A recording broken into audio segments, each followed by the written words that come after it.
Musa, dove sei? Pensavo di incontrarla, trascinando per le strade pensieri vaghi e l'anima in subbuglio. C'era frastuono come fosse di ferraglia.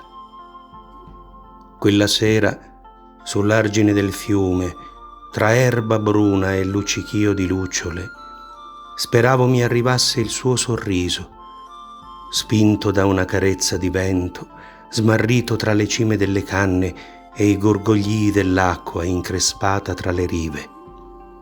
Indugiavo i passi, cullati da musiche vaganti. Non la vidi, non sentii la magia, la luce, quello strano sussurrare come un coro lontano che giunge nell'anima dalle fronde delle siepi, dalle ombre della notte.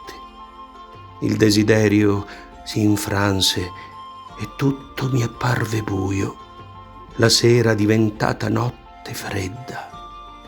Ancora adesso vorrei poterla incontrare. Ho pianto, seduto su un ceppo fradicio di pioggia, nell'orgia di tristezza senza sogni.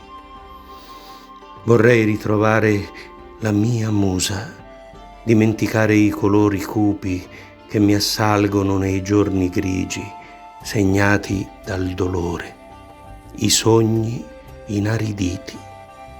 Vorrei la sua luce e prendere la penna nel riverbero di stelle o solo nel silenzio che fa sentire i battiti del cuore.